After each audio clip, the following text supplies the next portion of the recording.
live on AHRR Network.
You are now watching Game 20 Sports Talk with an Edge.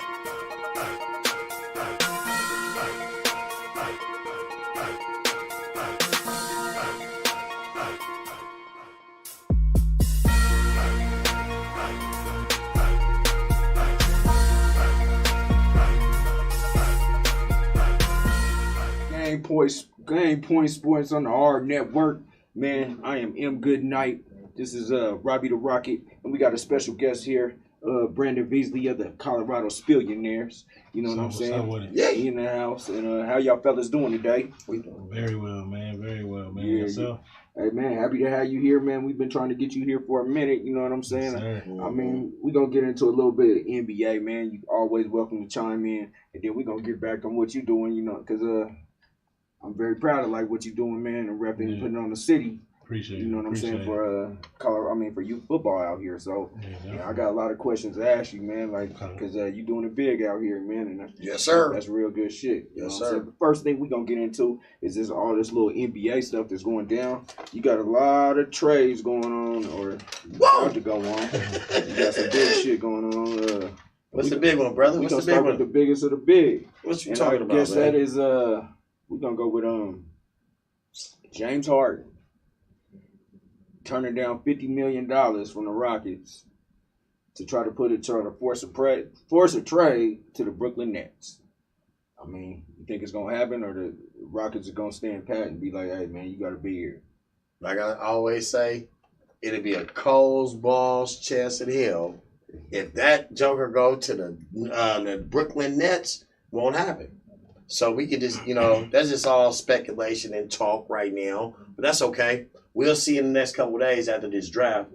What else you got going on? What else? We can't just skip over that, man. That's like big news. That's not big news to me because he's not going there. They're trying to do another all-star team. We tired of trying to force these little all-star teams together. Who started trying to force look? it? Okay, He trying to force. All right, look. You got Harden, you got KD, and you got Kyrie.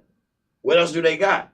The trade will never happen. They don't have a bench. They don't have a 4 or 5 can help them. So why the trade won't never happen? What you think? What you think, man? What you think? I think the only way it's gonna happen is if they clean house, man. You're gonna have to put Kyrie in there. I don't think they're gonna take anything else, man. You gotta have Kyrie somewhere. Man, they're gonna throw a bunch of picks, a bunch of all their players, gonna pick up a bunch of scrubs.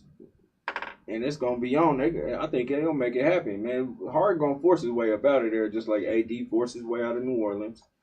He's gonna force his way up out of there. These NBA players got power. You know what I'm saying? Might not be to where he want though. You don't think he? It's not going. Look, I'm gonna say this: they don't have enough to even form a team if they get Harden. If it was just them three, they don't even have enough to have a team. Man, you could pick up a bunch of me's and you's with them three. Probably some minimums. Yeah, but you can't. You won't win a championship with that. Championships one with a bench. Man, them three get tired. Who else gonna score for them? You need a couple shooters. Man. Maybe a big who gonna guy. take a minimum? Who did the Lakers have? Nobody. They had them too. No, they had some playoff Rondo. They had Denny Green. So you can. They had role players. You can get players. Are you like serious? That. You can get players like that. Oh, name some role players. That's on the market that would take the bare minimum to go play with KD and Kyrie and Harden. Go get you Paul Millsap. Get his ass up out of here. You know what I'm saying? You can take a... Yeah, they take your Nuggets team because they trash anyway, so it don't even matter. You know what I mean? So, it don't really matter. So, trash. So, trash. The Nuggets are somewhere like that. They ain't feelings today. They ain't feelings today, y'all, but it's okay, though. By the way, what else? You got Westbrook, man. They talking about Westbrook going to a couple places. They talking about Westbrook, John Wall trade. Y'all think that'll be good? I think it'll be good for John Wall because he needs a new scenery. Westbrook, it ain't too many places Westbrook can't go and shine, man. Yeah, he gonna shine. He gonna do his thing anywhere. Westbrook, I think that'll be a stupid trade, man. John Wall, he ain't been healthy since 2018. I don't think it'll be straight up. They're gonna have to get more. You have to get way more. And then you got who else is involved? Look that Westbrook though. What y'all think? He'll never win a championship. He's never going on a championship team. Hard trying to go winning one. Nobody want Westbrook. Why? Y'all we still on Westbrook. Why nobody want Westbrook? He's never been on a championship team. Nobody want him. All the top teams don't want him. Why? He gotta be somewhere where he want to be that dude, and there ain't too many top teams that ain't already got that dude. Yeah. So basically what y'all said is certain athletes that not fit for a championship, they just fit to play basketball. Now is he a Hall of Famer? Is he a Hall of Famer? 3 years averaging a triple-double, man, that ain't been done in a long time, man. It ain't never been done. Yeah, it ain't never been done 3 years in a row, man, so I definitely give him that, man. I know he's one of the most athletic players I've ever seen. I'm definitely gonna give him the nod. Yeah, he a Hall of Famer. Hall of Famer. He's not one today. He's definitely on the path, and he don't got much more to do. And I just think that Russell Westbrook, he's just like that guy. Like he said, like Brennan said, man. That when he win a championship? Ever win the championship? Nah, because he don't want to accept that role and be a team player. When Westbrook when Westbrook get on the court, it's about Westbrook and nothing else. I mean, he's a tenacious player, man, and he'll go hard for his team, but it's all about Russell Westbrook all day long. You know what I'm saying? And once he gets in this little funky ass attitude, then it's a wrap.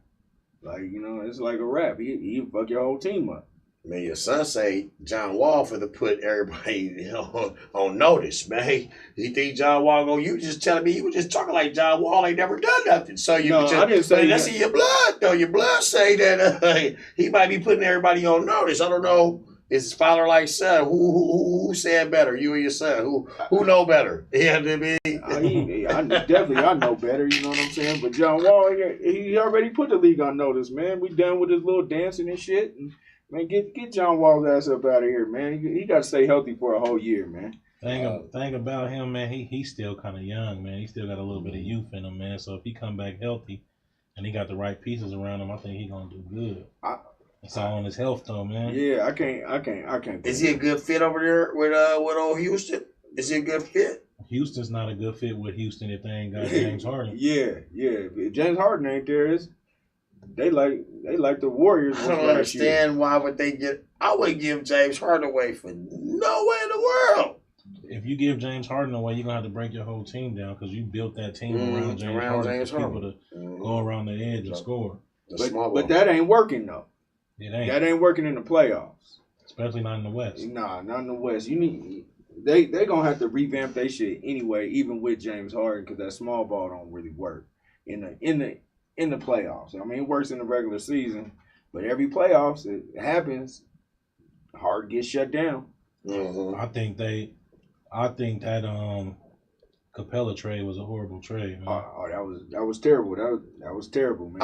I never understood that. Me either. I never understood what was they thinking. Maybe Westbrook came in. They figured they got a 2-piece, even a biscuit, you feel me, and they gonna do what they do. But at the same time, it didn't work. That small ball didn't work. Now y'all back to the drawing boards. What y'all do next? Man, they went all in with their system, man. I guess that's what you're supposed to do, but it just didn't. D'Antoni. Yeah, it just didn't work. D'Antoni Ball. D'Antoni Ball. D'Antoni got out there. I think he went somewhere else too. Mm-hmm. But then they also talking about, let me see, talking about Russell Westbrook going to the Hornets. Yes, but they're not going to do it. Okay, what they were saying was the Hornets for the 3rd pick. They're not doing that though. They're not doing it. If I was the Hornets, I would do it. No, okay, let me tell you why. What does the Hornets got right now coming out between both of y'all? What do the Hornets have to offer? They don't got nothing to offer now. Drew Holiday's gone. Nothing. But that's right where Westbrook want to be, man. He just wants to be the man. So he go to the East and battle all his nemesis, the KDs, and just say your cousin go over there to do the Nets. Harden. He's not making it out the East. I wouldn't even want to go. I wouldn't even want to go to the Hornets. I don't even think Charlotte market ain't even great. He's gonna go there with one of the guys, Jordan, he's a Jordan brand player. You know what I'm saying? He's just gonna go out there and get that money. Westbrook, he's not chasing the title like the rest of these cats. He did his one little title chase this year, and I think he's done with that shit. He's probably not going. He won't see it no title just because of the people he gonna have to run into, man. Yeah, there's a lot of people in his way right now, man. Yeah. His style of ball and what you got to build around them, it just ain't it. Nah, I mean, talent wise, I'll take him here, but game wise and attitude and all that other shit, he just messes up chemistry. Like, so would you take he's Westbrook? A solo soldier. Would you take Westbrook and get him Murray, or would you keep Murray and go? No, I wouldn't do none of that. I wouldn't. I wouldn't do none of that. This dude right here says Murray's not a star. No, he's not a superstar. He's a star, but he's not a superstar. Yes or no? I think you on live TV. I think he still got a little bit of growth.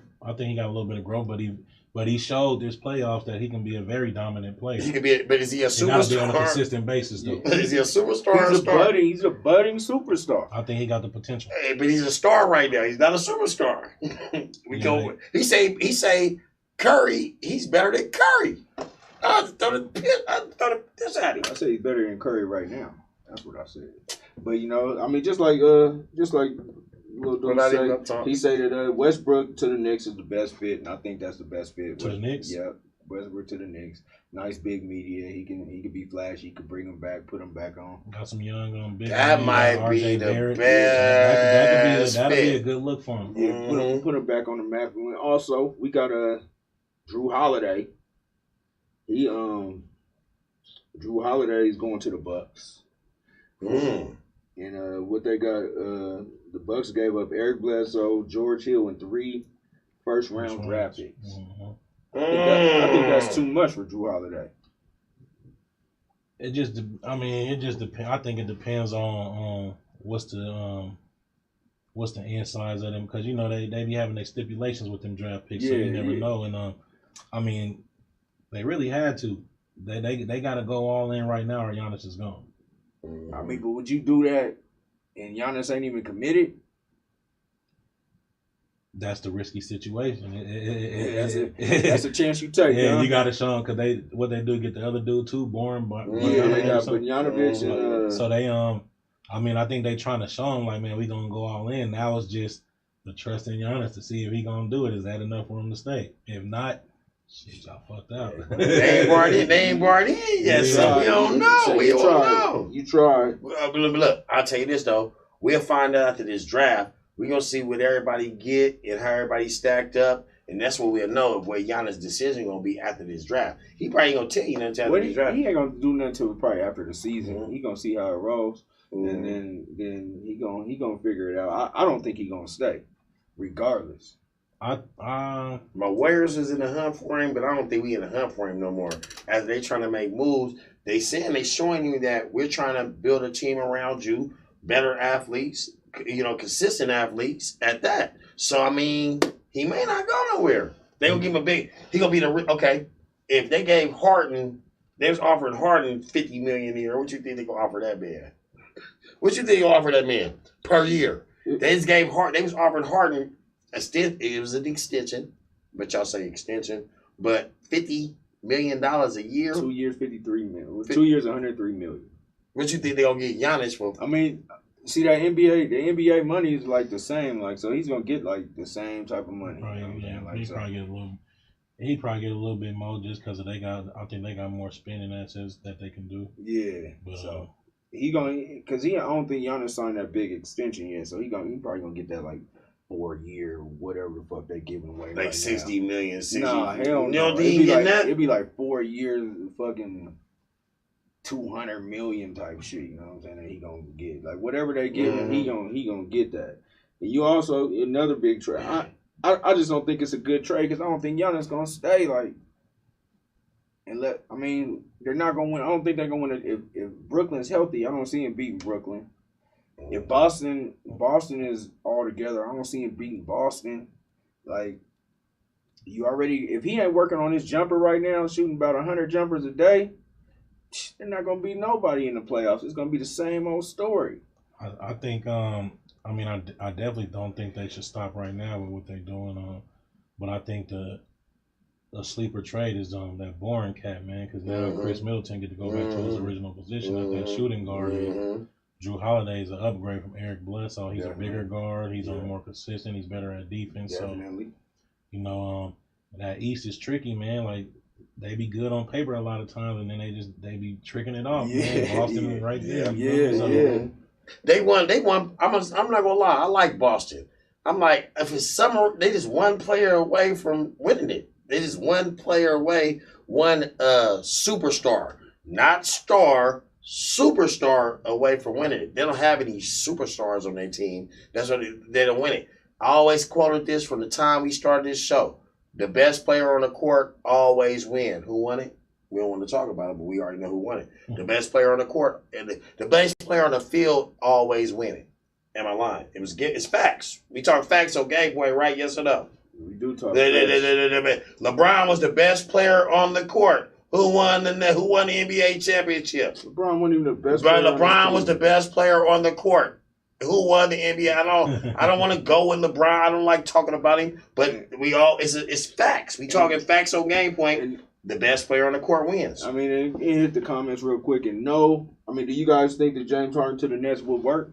I don't think it's enough basketballs for all three of them. Hey, At the end of the day, though, man, shit, basketball players know how to play basketball. Man. Yeah. I mean, shit, Harden just going around playing with all his ex-teammates and shit, seeing what he could do, huh? I mean, and then you got another big trade. You got a couple of other big trades. You got Chris Paul going to the Suns. Chris Paul going to the Suns. And all the Suns getting is Chris Paul. The Thunder gave up everything. Rubio, Oubre, Ty Jerome, another guy I can't pronounce, and a second round pick. So the Suns gave all that up for one player, Chris Paul. Yeah. They don't even have a team. But they still got Booker. They still got. It's him and Booker and what else? Booker, they got. And Agent. Yep. They got There's another little. The Browse kid, Miles. No, where he came out of Arizona, the lefty. Whatever. Yeah, Miles Bridges or something like that. Miles Bridges over there, and it's a lefty. Oh, they got a team, man. That makes them. They don't have no bench. They can't. They won't be able to compete in the West though. A lot of people don't have a bench. I seen they starting lineup though, man. They the Bridges kid, there's a couple of them still coming off the bench. They won't be able to compete in the West. They can't compete with Clippers. Can't compete with Nuggets. Can't compete with Warriors. Can't compete with Lakers. So we down. We down. They can compete with them teams. I think the only team they will probably replace in that 8th spot is probably the Thunder. The Thunder. Oh, the Thunder. The Thunder. I would say no, but New Orleans Hornets. The New Orleans Hornets is the ones. They the record with. Remember I said it. Man, we get to the people in the comments, man. We got Chef Givens who says, hell yeah, the Harden will work, man. KD's still gonna be that man. He still be that guy though. With the Harden work with the Nets. But what kind of bench they gonna have? It's only 3 superstars and what else? Man, no. There's gonna be players. You cannot win with 3 superstars and no bench. You're gonna have other players that's willing to come. Show me. Take less money. Tell me and show me. That has not been trying to done. give up like Karis LeVert, Jared Allen. They gotta give everything. They gotta give everything for that. I don't know who they're gonna give up. They gotta give up Dinwiddie and LeVert for sure. It's gonna have to for Harden. I wouldn't. If I was in the Brooklyn Nets office, I wouldn't give up on that roster yet for James. No, I wouldn't either. Because they already tough enough. It seems like you just it's just like you just added 2 superstars. Definitely. And you already to a good team. Mm-hmm. So I would try to play it out and see what it's gonna do. Yeah, definitely. I mean, you definitely if definitely with them players, with KD and Kyrie joining them, you're gonna have probably the best team in the East already. See how it works out. Now, if it before the trade deadline it ain't working out, then maybe try to make a move. Toronto might be better than them right now. You can have the with them 3. With them 3. And Toronto with a full basketball team, they ain't got no bench. They don't have nothing else after them 3. People saying that ain't enough balls to go around like you saying, and then other people saying shit. That's what they said in Golden State, and that shit worked. But we had a bench. We had Iguodala coming off the bench, Sean Livingston coming off the bench that can start on anybody else's team. You're not gonna get those type caliber players. Sean Livingston couldn't start on nobody. Sean Livingston, man, he's the reason why you won a couple championships. 10 years ago. Are you serious? I'm a what? Hey, Bay Area, please comment on this because they so biased to these old Nuggets that they never won a championship in their life. They will never win one. So we're not even gonna go there. And I'm gonna move on. And I'm gonna move on with that because like he said, Golden State was a different team. They had shooters. You're not gonna replace no type of situation like that in New Jersey, in Brooklyn. I call it New Jersey still. That's put a dollar in the jar. Let me say, Harden. Got him. I'm not even gonna go there with you because I'm sick of this Golden State talk. That's a team who's trash right now. You know, that's a team who's trash right now. We better than y'all. We better than y'all. The Warriors better than the Nuggets right now. We got the best 2. Y'all in the altitude. Y'all do. Y'all got players like the Celtics. So do y'all think the Sun? I don't even want to because you get to talking that bullshit, man. So do y'all think the Thunder gave up too much for Chris Paul? Yeah, I mean he's an old dude. I think so. Wait, the Thunder or the Suns? The Thunder. Yeah, the Suns gave up. No, well, the Suns gave up too much for Chris Paul. I don't think so because I mean the only asset I really see is Oubre, a 2nd round pick. That really ain't nothing. You ain't with Rubio. You don't think Rubio? Rubio, he all right, but it's like, man, you know, Rubio, man, he has to really shine with a team that's not doing too good. When this team's doing good, he really don't get his shine like he should, man. I mean, Rubio, I've never really been a fan of him. I think he was kind of overrated coming out the draft. And he's just like an average regular player right now. Like, I mean, he's better. I mean, I guess he call him a good starting point guard, but CP3's gonna be here to win now, man. He's gonna be able to. I think he's gonna bring a structure to that locker room that's gonna help them young ones mentally and stuff, and you need that. Yeah, definitely. So you think he can take Booker to another level? Like, I think he help can him get to that next level. Yeah, because now you got a real floor general. Yeah. And now Booker can go get in some open space, man, and then DeAndre Ayton, like he's gonna feed him like he fed Blake and DeAndre. Yeah. So I think they trying to win now, man. I think that Chris Paul, man, he's old, but man, like wherever he goes, they're competitive. You know, where he went to the Thunder last year, nobody thought they was gonna be competitive. They're competitive. Even when he was with the Rockets, you know, until he got hurt, they had Golden State on the ropes. They should have beat Golden State. Chris Paul might be that guy to make these young guys learn how to play. But now, can he take them over they don't have nothing to offer. You're saying you have the same story for everybody. They have nothing to offer. You have the same story for everybody. We trades. Okay, they've traded. They're not winning no championships. I mean, I don't think like your Nuggets ain't winning no championships. I don't think they traded him with the intentions of winning a championship. Maybe I think they traded him with the intentions of being a better team and helping them players grow. Because Chris Paul is one of the smartest players I've ever seen play the game, and I think he can bring a lot of them players up another level. Now, they could still go on a free agency in the draft and get some other assets. You never know. So I think it's a good trade. But let me say this: talking about the team who went undefeated in the bubble too. A few weeks ago, Chris Paul was looking like he was going to the Lakers. So do you think this might be trade bait for? I mean, talks sources we've all seen it said Chris Paul to the Lakers. Now all of a sudden he went to the Suns and they got rid of all those players. Do the Lakers get?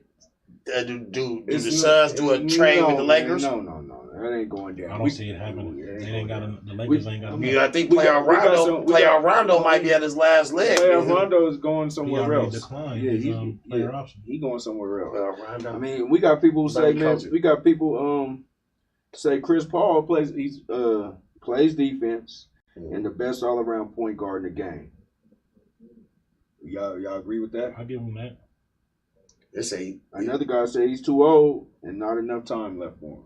Y'all agree with that also? Yep, I agree with that. I don't. That's my partner. I agree with that, Rob. I agree with you on that one, my family. I do. And Kelly Oubre, he's on in that trade, so we are forgetting. We're not forgetting about him. He's on a whole nother squad right now. You know what I'm saying? So I mean, this is gonna be interesting, man. I hope the Nuggets find a way to get somebody here. You know what I'm saying? They've been talking to Buddy Hield. I'll take Buddy Hield here. Assistant shooter. Out of Sacramento? Yeah. Buddy Hield out of Sacramento? He up out of Act? I mean, Buddy Hield, I like him on the Kings. He can shoot the three. He fit y'all, but what y'all gonna get a Kings for him though? Y'all gotta give up maybe what's his name? Not Monte Morris, what's his name? We got Gary Harris. Give him Gary Harris. Gary Harris still. We still got get Millsap. And that'll be a good check. Not on the roster though. He's not even on contract right now. Yeah, he's done that. He stole his $90 million. He's out of here, man. Get that guy. Why you so bitter about that Millsap? You've been bitter from the top. You've been bitter for a little while. We still got one of the deepest teams, man. So we can put a trade package together. Oh, now when we contradicted ourselves, because I'm gonna say this, y'all got a bench and a starting five is still okay with it. So maybe it could happen in Brooklyn with the 3-piece with a biscuit. You know what I mean? So, yeah, y'all got a bench and a starting five. It's still okay with it. So it ain't all about having a bench when it comes to the NBA. You know, 3 players can't win it. Because like he said, Golden State has done it, has shown, has proven it, giving facts on game point. But you know what I'm saying? But I always thought a real in basketball knowledge, got to have a bench and a starting five. I mean, y'all got that and still don't win it. Something ain't right. You do have a bench and a starting five, but our starting five, we got a dominant starting five, but we don't have that. Will Barton was hurt. He was the one that was really bringing that 15-plus a game. Yeah. With him being gone after Murray and after Jokic, we didn't have nobody that could score. Jokic was tired as hell against the Lakers. You could tell he was drained out. He was gassed. So the word is superstar. You don't have one. Till you get one of them, you can't win it. I mean, I think Jokic is one of the top 3 centers in the league. I think he's the top. He's the top center in the league because they don't even make centers no more. So But Anthony, we can flip it. Anthony Davis is a center, but they say he's not a center. But Anthony Davis, is he better than Anthony Davis? He's not more athletic, but he's better. In terms of, I think with spacing the floor, I think with all that, passing any of that, but I think Anthony Davis is more athletic. Where it fades off with Anthony Davis is defense, man. Jokic is a liability for us on defense. Definitely, I've seen too much ball watching, and he just looking at people and just shooting right over them. And he does lack in defense, but offensively, definitely a better all around player than Anthony Davis. Man, he can shoot, he can pass, he opens up the floor. Man, he does a lot offensively. You know what I'm saying? Defense, he has to work on his game a lot. You know what I'm saying? He's just not athletic, man. The dude. So you're telling me right now, I know y'all different Chicken McNuggets fans with the dipping sauce.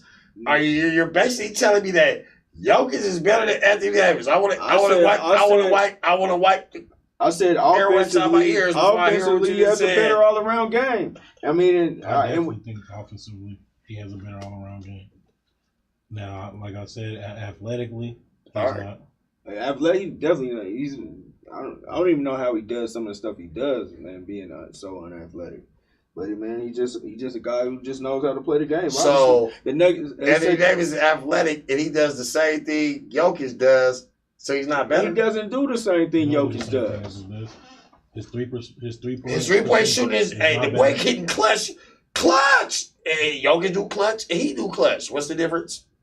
He rebound like Jokic. No, he's better athletic. If he's more athletic, he's a better player than him. If he's more athletic, if he does the same, okay, y'all. Listen, hold on. I mean, you can stop. Go to comments. You can stop. Go to comments. You can stop with that one. Go to comments. Because you got a whole bunch of athletic people in the league that can't do shit. Derrick Jones from the Heat. He's hella athletic, but he's not better than a lot of players. All right. We got this conversation. I'm gonna ask y'all. And this is in the comments, and I was gonna tell you this too, man. AD hit one clutch shot in his career. His first game winner. Now you calling him clutch? I'm just saying. I don't even like the Lakers. And I personally think he's better than Jokic. Mind you, in 2 games in the playoffs against the Nuggets, AD only had a total of 3 rebounds in 2 games. But like I said,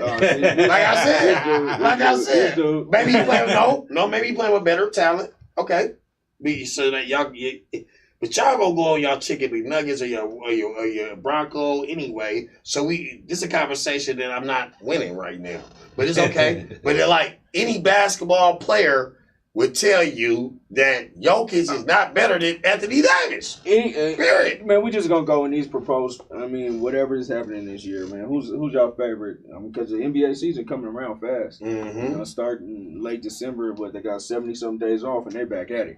So I mean, who's y'all early season favorite? Y'all going back with the Lakers again? Who you going with? You can go to your hometown. I gotta see what my team gonna do first. I gotta see what we gonna do this off season. As of now, I mean, you gotta go with the champs. You know, but I'm riding on my squad when they get together. When they get their shit right, I'm riding with them, man. Yeah, go ahead. I'm always gonna ride with the Nuggets, and man, my heart's with the Nuggets, man. Once they get this big man that can get you 15 boards a game, and who ain't no punk. I just think the Nuggets lacked a little bit of toughness there. But as of right now, I'm definitely not going with the Lakers as a favorite, man. I'll go with Brooklyn as a favorite to win the whole thing. I'm in the building and I'm feeling like, yay! You already know what we going with, baby. Dubs of a sports car, man. We back in action, baby. The best 2 shooters in the world. Warriors on mines all day long. We back in action, boys. We back in business, boys. We back in business, boys. Yeah, you talk about a bench. You talk about a bench. Where's y'all bench? We back in business, boys. Where's y'all bench? We back in boom. We out here, man. We gonna go to the this is the end of the first quarter, on Game Point on the AHRR Network. We got my man Brandon Beasley in the house. Spillionaires in the house. You got M. Goodnight and Robbie the Rocket who talk that bullshit. But we gonna keep it going. in this first half, we're going to get on to some local Colorado youth sports. Thanks to everybody for chiming in and commenting. But we'll get y'all here again in the second quarter. Like, share, comment, repeat, retweet, do your thing. We out. We'll be back.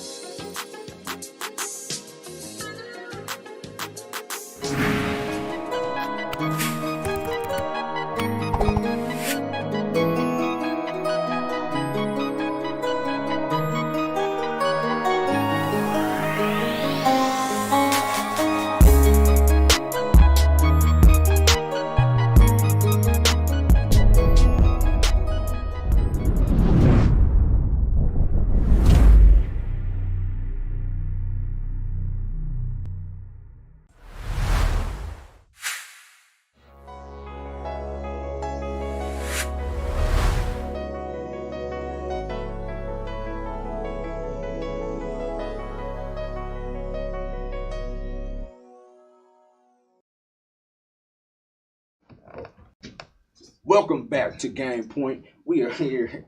We are here on the AHRR Network, where we like y'all to like, share, comment, repeat, tweet, and do it all again. We got my man Brandon Beasley in the house. We should be we about to show y'all a play. You know what I'm saying? Of his what team was that? My 10U Spill Black versus the Broomfield Blitz. And this is y'all about to win the game, I guess. Yeah, in overtime. In overtime. Yeah. Look at this youth action.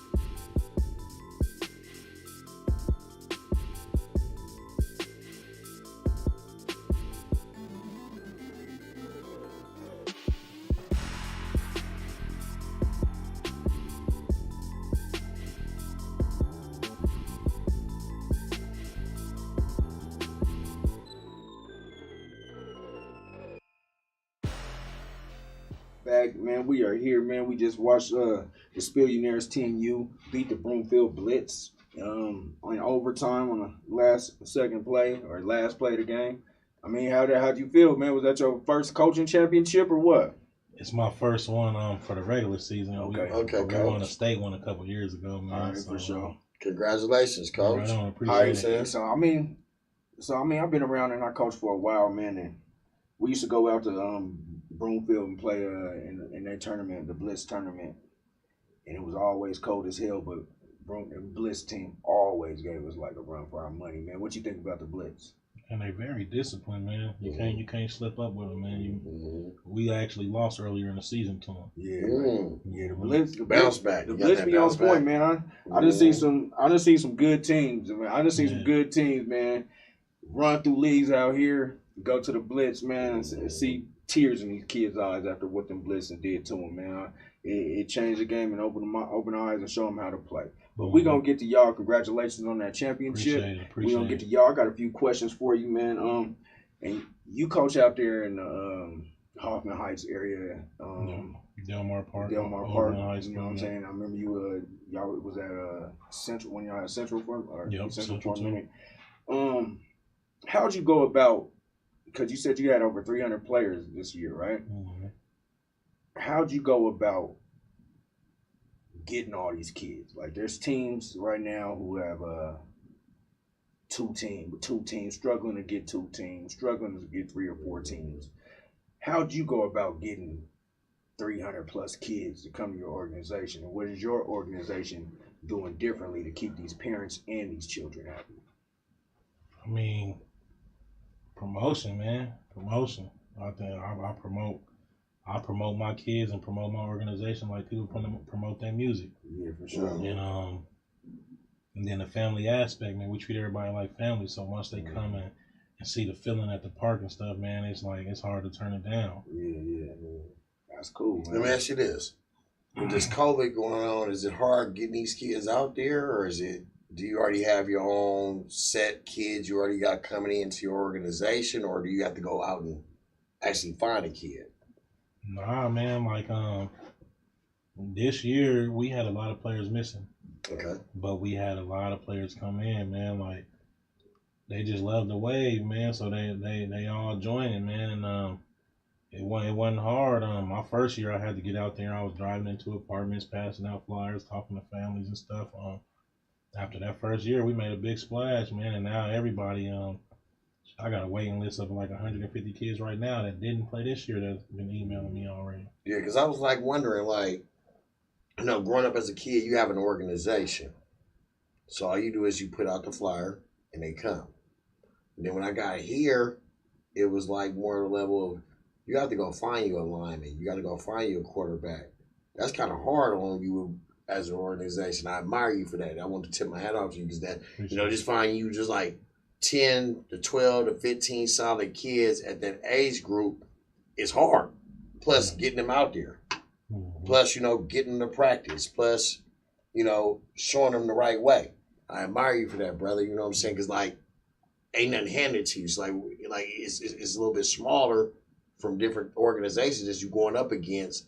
It's like, you know what I'm saying? It's like all you got. You know what I'm saying? You going in, you may go to Aurora, you may go to Denver, you might find one or two, but it's other, you know, you don't have the avenues like everybody else do. And I admire you for that, brother. I want to tell you that. Mm-hmm. I mean, speaking on the COVID, you know what I'm saying?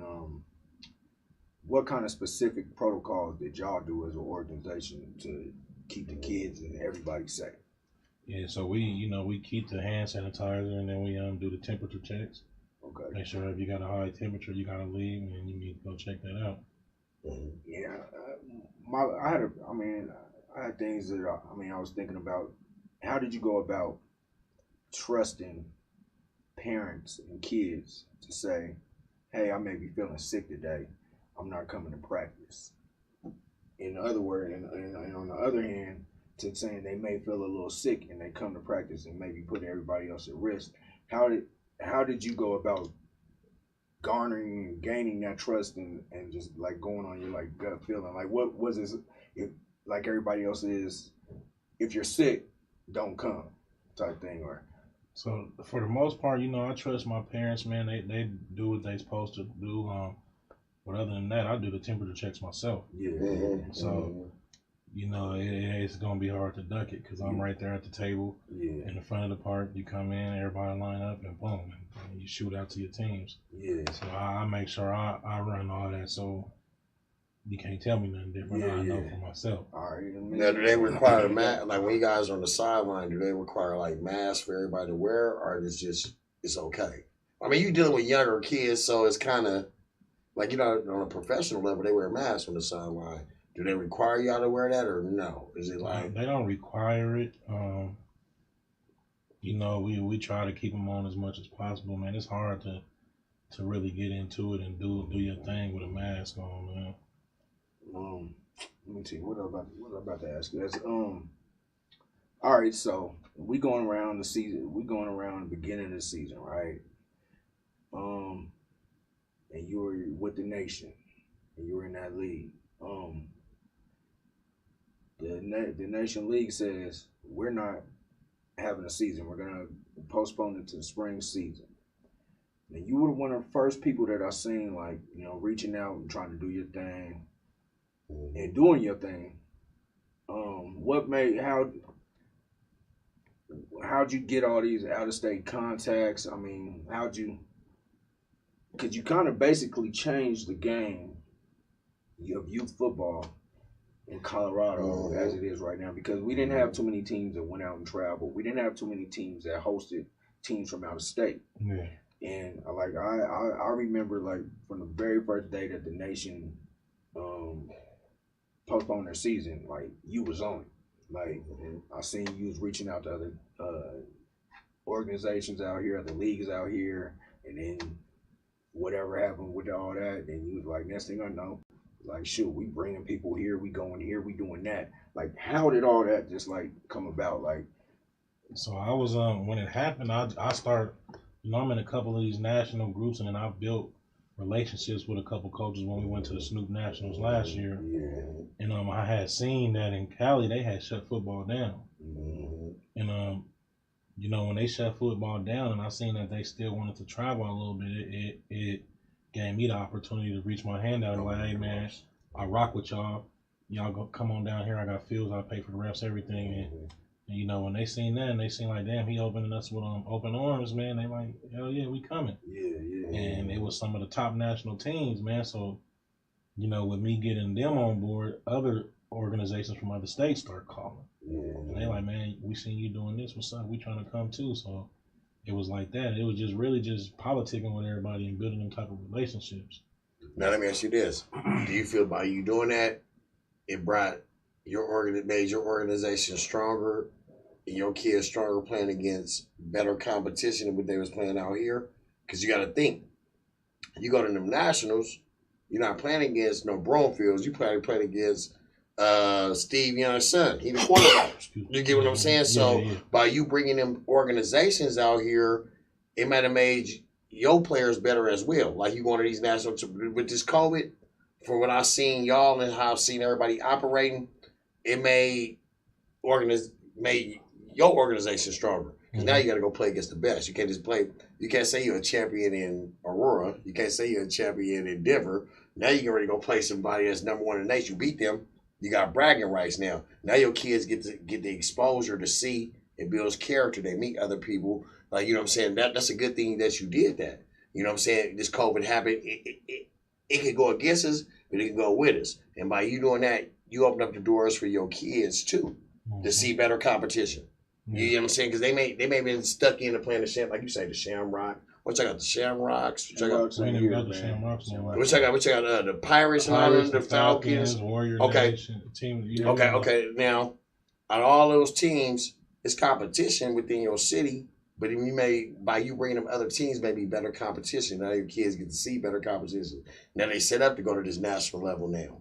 Versus, you within this city. Oh, we the best in this city. That happens in every state. So it's not just here. That's in every state. We the best in this city. When you get out that city, it's better. You see the better competition by you bringing them there. Now they got to see it. Now they know when they go on that national level, they ready. Yeah. Versus them playing against Broomfield. You know what I'm saying? Now that's a good thing you did that. That opened up the doors for the city. To open up the doors for these kids to get exposed to at the same time. That's really been my focus though. Like my vision was that from the gate, man. Like, don't get me wrong, I love, the local shit, but I don't really care too much about it. Because I want my kids to be provided these opportunities and see the levels they got to take it to with kids that they're going to be competing for with scholarships later down the line. So I have to go prepare them now, and also giving them that vision, like it's right there.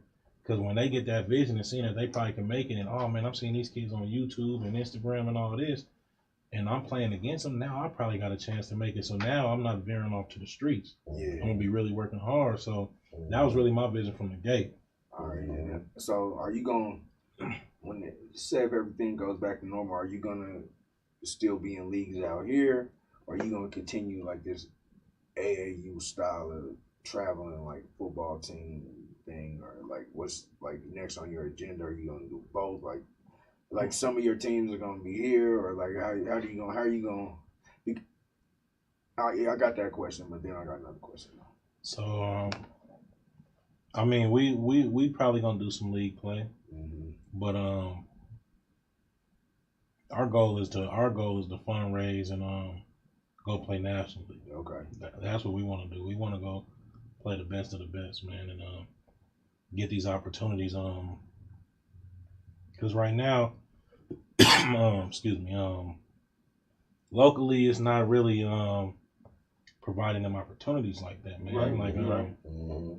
On this national scale, man, I got kids on my team and my organization getting offered battle camps and Nike and Under Armour camps, and they, people watching them and getting that extra training, man. So that's my goal. I'm not worried about, who got the biggest chest and winning out here around the city. So let me ask you this. This is something that any person, any father, any kid, I want to know. How, I'm saying this as from what you're seeing out there now, How are we showing these kids how to be student athletes versus being an athlete? What are we teaching them on the field and off the field on how to be a student athlete? Because he's a student first and an athlete second. But you know, we as a coach, I'm the one to ask this question. And this is a deep question that me and you can talk about because it's deep. You got a son. You coach your son, right? Mm-hmm. When you at home, you coach your son the same way. So now you got him at 10 years old. You coach him now. Do you let him go up to the next coach, or do you go up with your son? How do you feel about that? As a coach, as a president, as a guy, as a father. Answer the question. Hold on. Let me talk. You got it, but you are talking. You just got to let him answer the question. So I really don't have no problem with moving up with him. You know, is because with our organization, the coaches move up with the age group anyway. I've been with him since he was 6, and I've been moving up. But my main thing is that, as far as the coaching standpoint, is don't coach to be a daddy ball coach. I'm the head coach of my team, but I just oversee the things. I let my offensive coordinator, my defensive coordinator, the rest of my staff do their thing, and I don't talk to my son on that. Because I'm gonna say this: both of y'all got sons. Just me being in the coaching industry, I don't have a son, so I'm not coaching my son. I don't have a son, and as I looked at it from the time I had them babies to the time they went up, the daddy is living a dream because they coaching their son. Versus, okay, you coach the 10U, that's your team. Whoever coached 11U, you send your son up. Because when he get to high school, you can't coach him in high school. Now he's so used to you coaching him. What do he do next? You get what I'm saying? So that's why I was like, I was asking you, do you believe in coaches coaching their kids? That's what that was really the question I was asking. And you know, I mean, like I said, I'm not against it, man. It's because you're making the wrong decision if you're coaching your son to coach your son. You got to coach the coach, and that's my main thing with that, man. You got to coach your son like you're gonna coach the rest of your players. Okay, you can't get treated no different. As far as as far as you bringing the teams here, man, y'all had like a little structure where, I believe like you guys would have like you bring a team here and like I believe like several teams are playing and like that. Like, is that a good strategy? You like that strategy? I mean, it seems pretty cool like that, but is that a cool strategy? Is that what y'all did? Y'all had like invited 2 or 3 teams from here to play one team, or? So what I do is I talk to the coaches from out of town, and then when they come, they be like, can you find us a second game or so? And I talk to a couple people I mess with. I'm like, hey man, this is a good opportunity for your kids, so go ahead and play them. I think it's a cool thing, man, because I'm not selfish, man. I'm in it for the kids at the end of the day, man. So I want everybody to get them opportunities, man. For sure, man. And let everybody know how to get a hold of the Spillionaires. Yeah. Let them know, contact information. Like I say, man, I commend you for the, what you did. Like I said, like from the first day when the nation canceled the season, I seen you on it. Like you was reaching out, you was doing your thing. You was like, shit might fall through, but shit, you was right back at it. Like shit, hold up, I might got something else coming in the works. You know what I'm saying? So I do, man, commend you for that, man, and letting your boys have a season and commend it and fighting through this COVID and this pandemic and all these type of things and kind of opening up new ways in Colorado youth football because we always stay local in this football thing here. Yeah. And I see it all, everybody who wants to be the best in Colorado and this and that. But like you say, man, you opening up these kids to new talent, new competition, new opportunities, and new things. And I do commend you for that. And you know what I'm saying? Like, where y'all going next, man? What's y'all next tour, man? Where y'all going?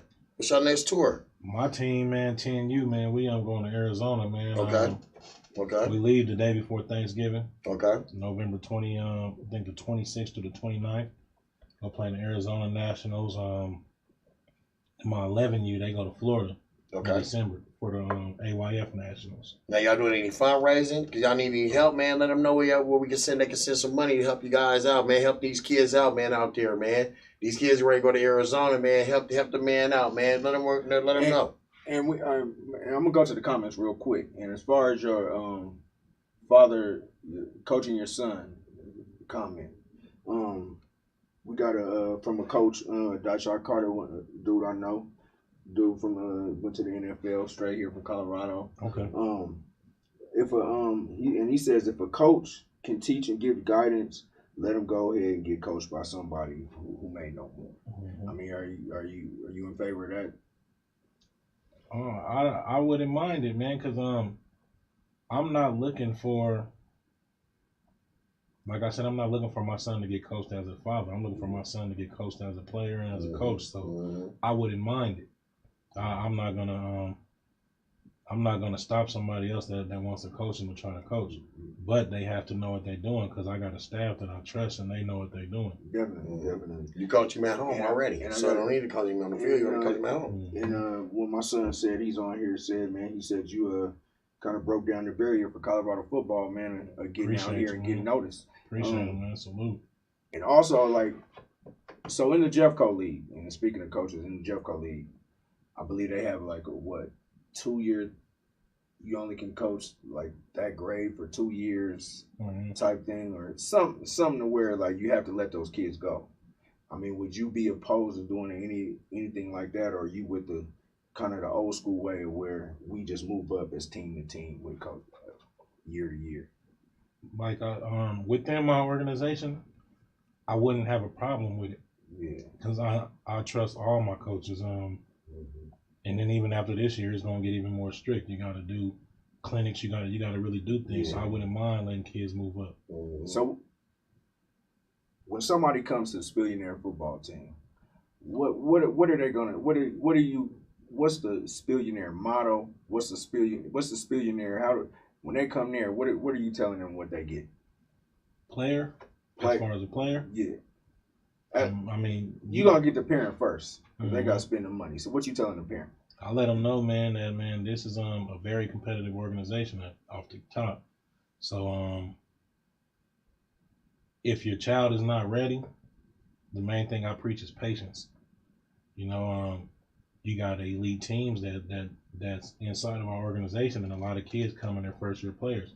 So I just preach patience with them, and you know, if they don't get too much time during the season, give us an off season to where we can really develop them, because it's hard to develop kids during the season. Oh, definitely. So I just tell them to give us an off season with them, man, and be patient, because I'm real big on teaching the last player on your depth chart just like you teach the top player. Fundamentally sound. So fundamentals. And I definitely let them know that they're going to be a better player once they're done with us. For sure. You know what I'm saying? Like I say, man, I commend you. I mean, if anybody wants to know how to get this contact with the Colorado Spillionaires, it's Colorado Spillionaires, correct? I'm pretty sure it's Colorado Spillionaires. And I'm telling you, first time I seen y'all, like when y'all first came out, I remember when y'all didn't even have jerseys like the first week.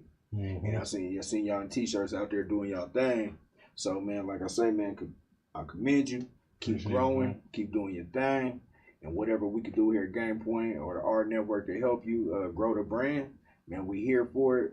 And salute to you. And like I was saying, man, what's y'all cash out, man? They get ready to go out of town, man. Help the man out, man.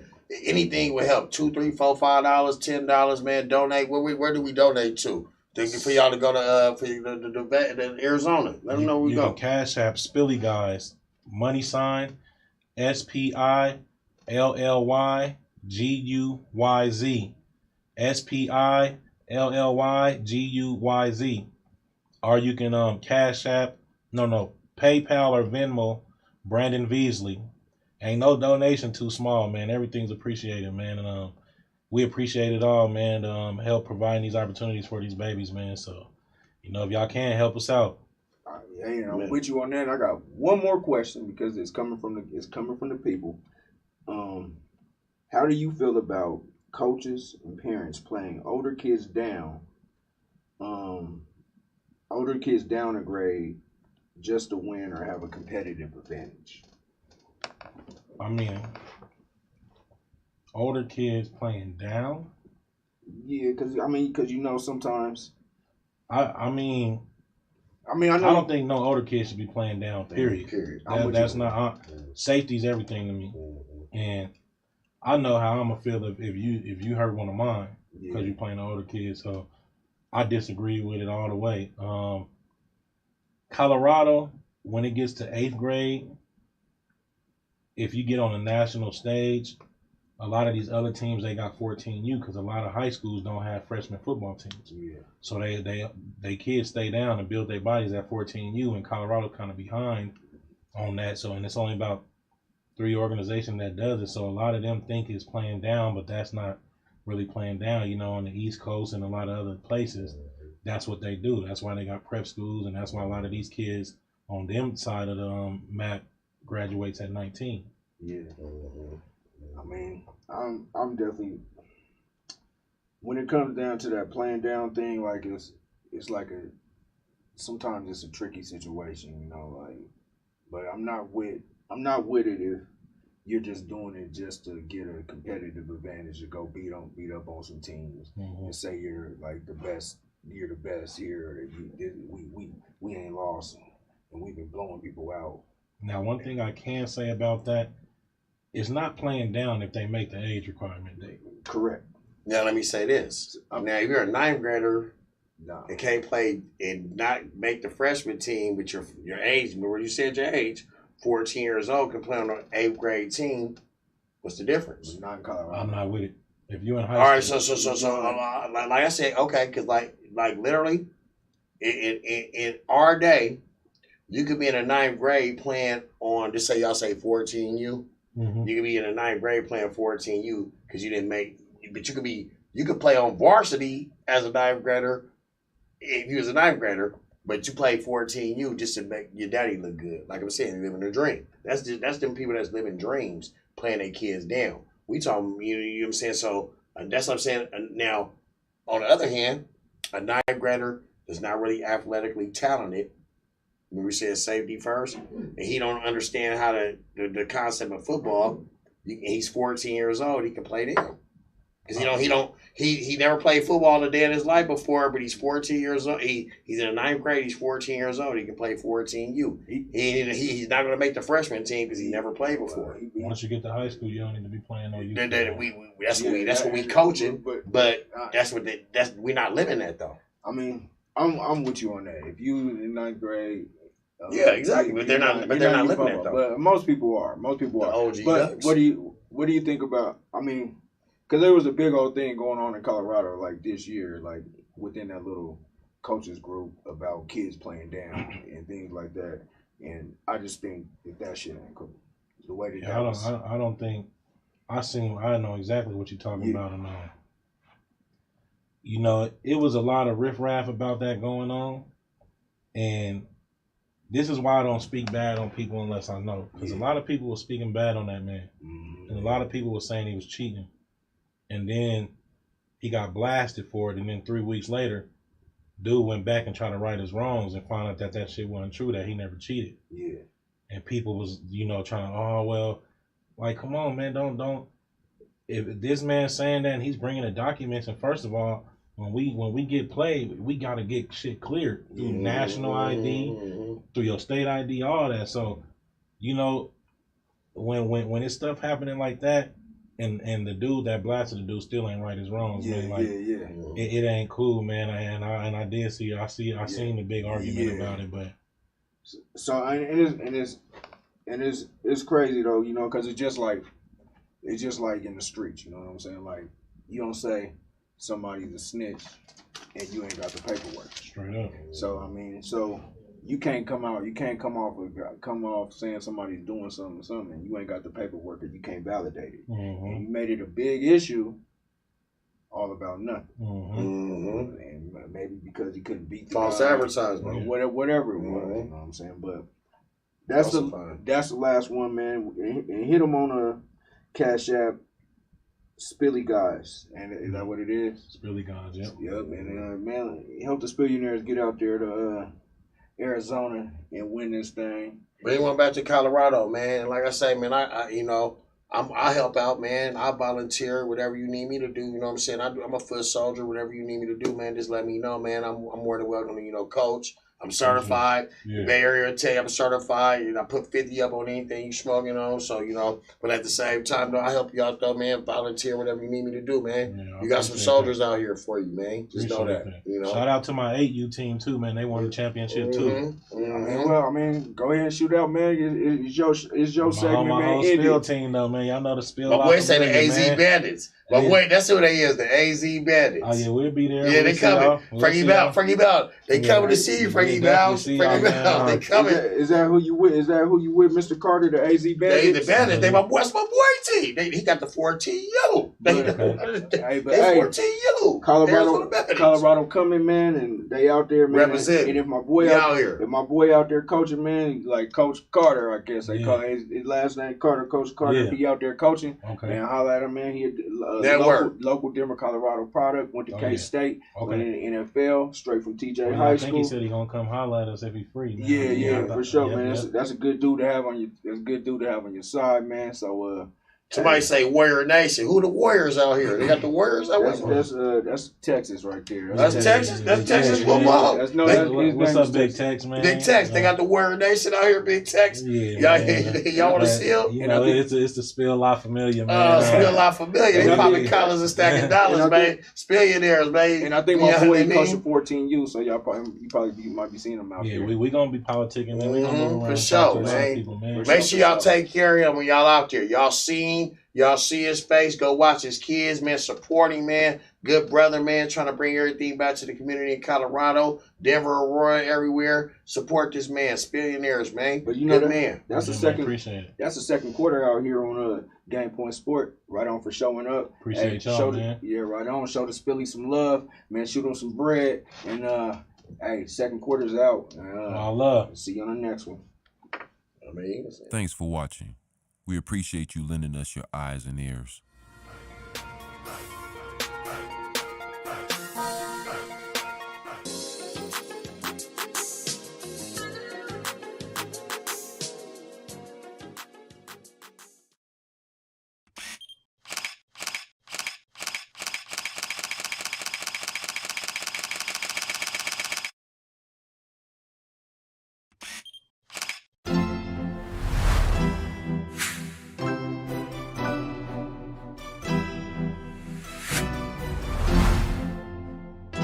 What's ours is yours.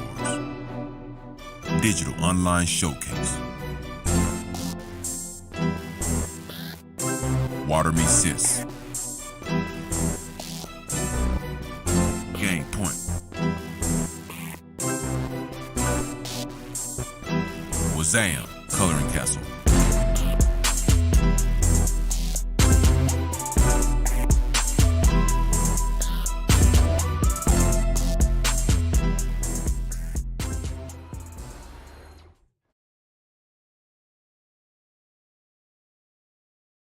Welcome back to Game Point on the AHRR Network, man. Happy to be excited. I'm excited to be happy and happy to be excited, man. We still got my man from the Colorado Spill still here, man, Mr. Beasley. And like we say, man, it's Tough Talk Tuesday out here. And, it's a new segment for us, and man, because we don't talk just sports, and we ain't all about sports all the time. But we gonna talk about something that's real deep in with not just our community, it's every community, man. It's child support, man. Child support. I mean, we're talking child support. I'm a big believer in is child support needs to be reformed, man. And I mean, what's your initial feelings about child support? Then I'm gonna go into a little bit more. I'm gonna say this. You go ahead first. You our guest. We're gonna let our guest talk, man. We got a guest on this. We got a guest. My thing with child support, man, like my first thoughts, man, is the intentions of it, man. Is you doing it because you need it, or he's not supporting, or are you doing it because you're bitter? Yeah, that's my. As soon as I hear it, that's my first thought. Yeah, hey, man, I'm with you on that. I'm definitely with you on that. Well, I got a few kids out here myself, and I deal with the situation. Yeah. Hard and heavy. But go ahead. What you think? Now, child support. When I think of child support, now, some men get stuck with child support because they have no other choice. You know, that my baby mama don't. We ain't gonna say baby mama. We're gonna say the child's father. That's ghetto when we say baby mama. We gonna say the child's mother. She may need help. He may not be there for her. And she may need that help for his kid. When two people lay together, I mean, they made that decision. You're supposed to take care of a kid if you're a father. You get what I'm saying? So, but some people use the word child support and take it the wrong way. Like, that's ghetto. She want his money. But no, if you lay with that woman, you gotta pay that woman. She got paperwork on you. So my eyes is like me. Y'all, my child's mothers both know I take care of both of mine. So I don't mind giving you money. But that's just a ghetto way of somebody taking care of you. And child support is ghetto. No. It's ghetto. Child support crosses all races. But it's considered. It's called the same thing. It's considered bringing up. I'm not agreeing with you on any. How you not agreeing me not paying child support? I agree on taking care of your children. Me personally, I have a personal belief. I believe child support is for a deadbeat or for a person who is not willing or wanting to take care of their child. That's what I just said. No, you're saying that this is what you're supposed to do. You're supposed to pay. I mean, no, hold on. You said you're supposed to pay this woman. No, I'm supposed to take care of my child. Yeah. I'm supposed to provide for my child first and foremost. Yes. I'm not supposed to pay this woman. But if you don't have a relationship with that woman, okay, and cool. If you don't that's where child support come in, right? No, yes or no? You don't have to. You don't have to. Okay, if you're not communicating, if you lay down with me, she laid down with me, I lay down with her. There was never a third party in that bed with us. We made this baby. We should be able to be adults and communicate regardless of whatever issues we have with each other. And a lot of times it doesn't happen. So it doesn't happen. So that's where the word child support come in. If y'all can't communicate with each other, so she's like, okay. If I'm not okay, we all men. We all go through it with our women or our significant other. We may not see eye to eye. We may not communicate. Now I got another woman. I may not want to even deal with my child, but I know I got a child in my heart. You know what I'm saying? But I'm not dealing with that child. She won't let me deal with that child. The only way I can get any type of finances for my kid is through child support because we're not operating. You're not just gonna personally walk and give me some money. It's not you're talking like it's a uppity life, and it's not.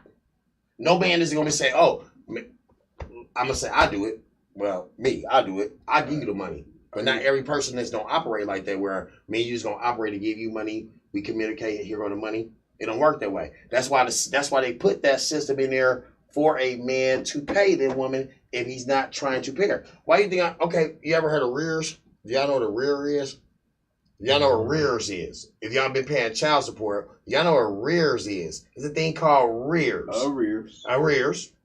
I got a 21-year-old daughter. And back in my days, forgive me, y'all, I was doing my thing. I wasn't paying child support, but that's collecting on me because the woman was in the system. Because when a woman is in the system, because she needs the system to help her, that's why I said it goes back to ghetto. So arrears comes from back pay when you don't pay your child support. When you don't pay your child support. Okay, that's what arrears comes. Okay, so if you was out there doing your thing, you shouldn't be no apologizing because if you're doing your thing, you should be taking care of that child. But if I'm giving you money, but I'm not giving it through the system. So and there's a way. There's ways to go around that. See, you got to know the system. You have receipts and all that. You got to know the system. You got to know the system. And you got to know, and child support is a dirty system. It's a dirty game. You know what I'm saying? So, and I'm just throw some things off of y'all real quick. So, in child support, they give you these terms. They give you these terms like fatherless. Mm-hmm. And they try to say that a kid is fatherless a lot of times because the father doesn't live in the house with the child. But you can still be an active participant as a parent, and that kid is not fatherless. But they throw terms like fatherless, single mother, and all that things around to make the man look bad. Mm-hmm. And I don't agree with just saying it's ghetto because I've been on all kind of child support forums, and it's not just us that goes through this. But we're the majority. No, it's not. I'm gonna tell you why. No. The majority. I'm gonna tell you why. The majority rewind. Why do you think they put welfare in there? They didn't put welfare in there for the white folks. They put welfare in there for the black folks. For the black folks to owe child support. I thought you came from Oakland, where the Black Panthers were. Exactly. So this is what I want to tell you, and this is that's what I'm trying to tell you. This is what you should know as a black man. I'm telling you. This is what you should know as a black man. That there are more white people on welfare than there are black people. Man, in your eyes, they said that welfare system not for the white man. They just said, all right. Y'all comment. They said the welfare system for the white man or the black man. Period. You know it and I know it. No, what they did. I know. Yeah, the white man got opportunity. The black man don't. What they did for the black man was set up the prison system. But and the welfare system for the girls, so they got to go to work. So it's a little bit of both, and it goes hand in hand. But we're talking about child support. Yeah, we're talking about child support, and we're talking about like. I'm not going to just relegate this conversation to black people, because it's not just black people are on child support. Those are the majority of the people that you know, because those are the majority of the people that you know. But you can go across every race, and every race has the same story. Yes. You know what I'm saying? When women sometimes get bitter, take the kid away, alienate the father, alienate the child from them being around their father, which is completely wrong. And if you want to fight that, man, you got to go through all kind of hoops. When your child is born out of wedlock and there's no paternity, you have no rights as a father, and that's in all 50 states. So it's part of the cricket system, man. It's a cricket system, it's not about the woman getting the money all the time. It's about the state. They collect the money on that too. It's just a big ass collection agency, basically, and she's not getting all that money. But I just feel that system was set up to control your household, and the majority of the people is black. Period. The system it's not. It's just the majority of the people with that particular aid. Why do you don't ever hear a black man saying, "Oh, I worked so hard to buy taxes to pay for so she can lay on her behind and collect aid"? Oh, you don't ever hear a black man say, but you hear the white man say that for sure. Oh, I pay my tax dollars and she's on welfare and she's getting, because welfare, child support, if she's on welfare, you got to pay that child support back as a welfare. And best believe I know. You know what I'm okay, and we have a comment on here right now, man. A lady named Brittany Mitchell says she used to work for the CPO, and there are more white people that's on the system. Yeah, it's me in Denver, Colorado. Yeah. Of course, it's more white. It's more white. That's across the nation. That's across the country, man. And you. Well, you work for the city of Colorado. And the thing about it is, you want to talk about Colorado and Colorado locally, and you're not looking globally. You're not looking nationally. Oh, hey. Like you just want to hang on Colorado. Colorado. System was set for black folks. It wasn't set for white folks. I can just tell you that. And that's facts. Yeah, that's facts. I think it was more set for population control. Yeah, for black folks for everybody in the ghetto. Period. When you think about welfare, you don't see nobody in no Cherry Creek on no welfare. Yes or no? But you'll see somebody on the east side. We talking facts. If y'all want to talk facts now, we're not talking Cherry Creek and welfare. We talking east side of welfare. Am I lying? Yes or no? You're talking about what you know. Yeah, you're yes not talking about. I bet you they ain't paying child support in Cherry Creek. But they paying child support in east side. You're not talking about these people in Thornton. You're not talking about nobody. Thornton, Commerce City. You talking about your whole other area. Thornton, you're going from Broomfield. They ain't paying no goddamn child support in Broomfield, but they paying in Commerce City though. I know of some for a fact. That's staying out there in these white neighborhoods. That's white people that's paying child support. Oh, for sure. Just because white people have bitter, they do. Moms. Yeah, but the percentage is very, but the percentage is very low. It's only very low because we're not around it and we don't know. Correct. If you're saying welfare is different from child support, dude. So, and we're talking about child support. Welfare may not be prevalent in Cherry Creek, but there are other neighboring communities all across every city in the country that have white people that are on welfare. Yeah. So I don't know where you come with this. But I'm just saying, I'm just going on what I'm seeing. But we're talking about child support here, and just like Brandon said, child support is a national thing. You got child support. You got white dudes paying a shitload of more money in child support. the prison system, man, it's a lot of white people and other races in there, and it's a lot of them on child support just because they're in prison, and they can't support their kids. So it's all different races, man. It just looks like it's just blacks because this is who we around. And this is what we see. Mm-hmm. I mean, I just think that child support is like a corrupt system, man. Like it needs to be changed, and I don't know what to do to change it, man. To be a lobbyist or whatever, like that's something like I'm willing to put a lot of time and effort into because, like the way that child support can do a person, like and break a person down, can break a person down mentally, physically. I mean, financially, like.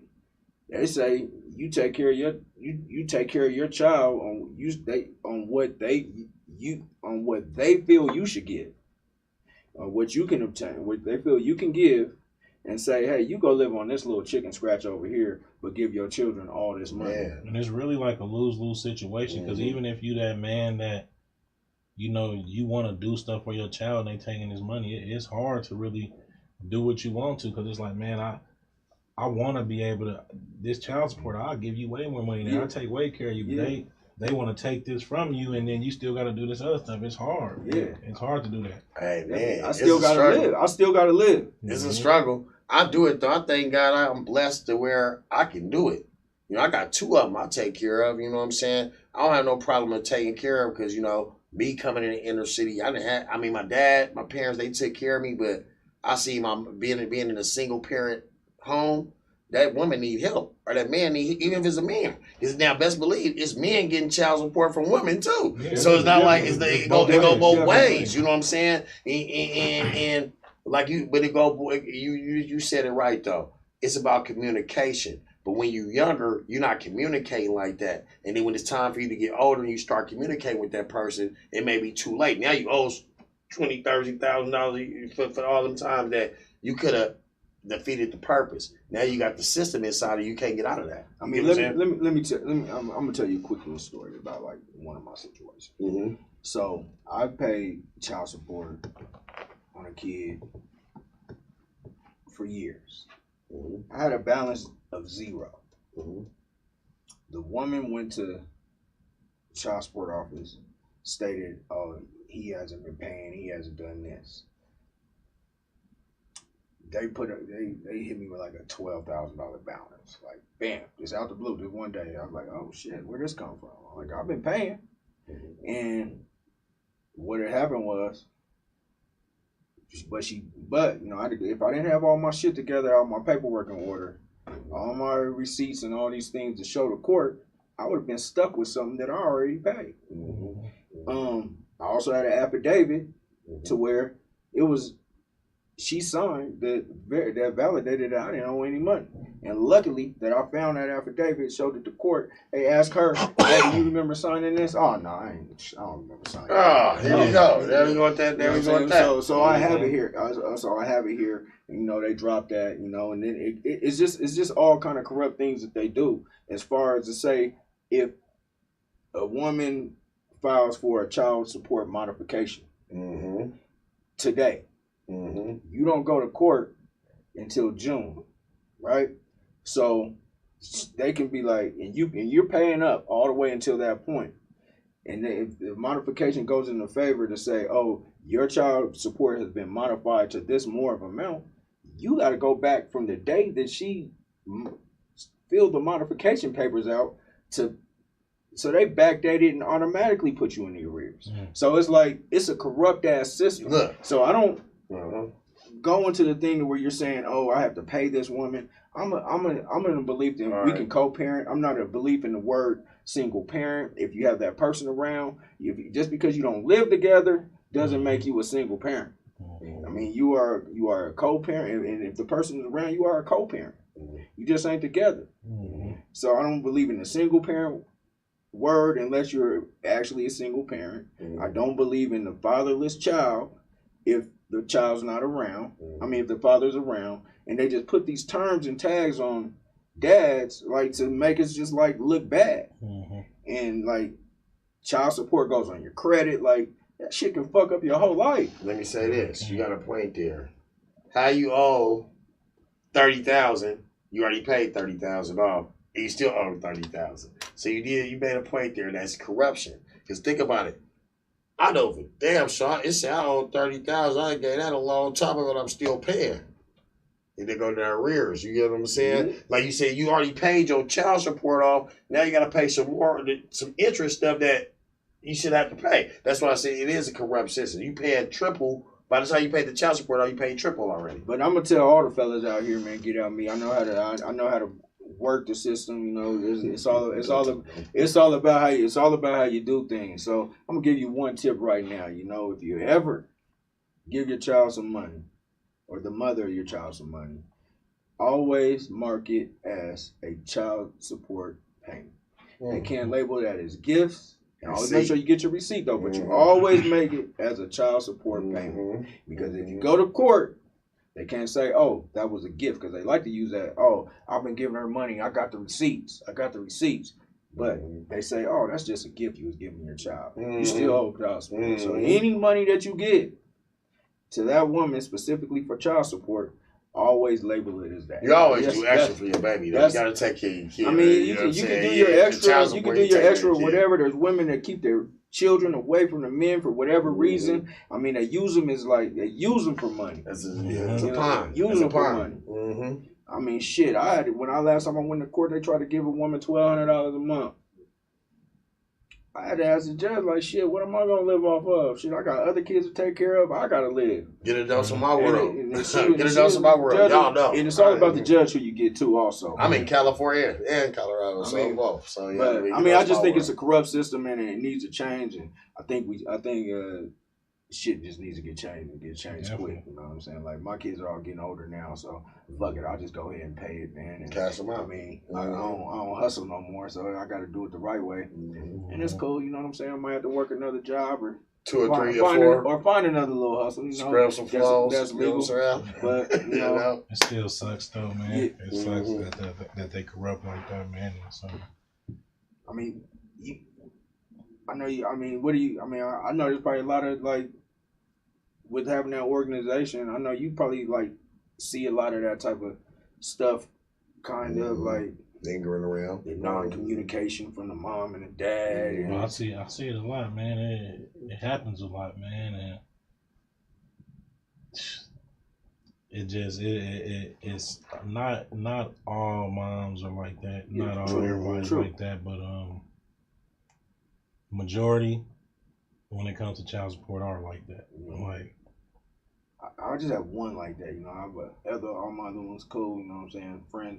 Friends with my kids' mothers, you know what I'm saying. Talk to them, some of them, you know, we friends, man, and we talk and we able to communicate and we able to delegate and do things, and you know, I respect that type of communication. I respect that type of friendship or whatever co-parenting thing, you know, and I respect that. Everybody's not like that, and I wouldn't put that on all women. Yeah. I love both of mine. I'm blessed. I'm blessed too. I'm blessed. All the mothers of my children is on.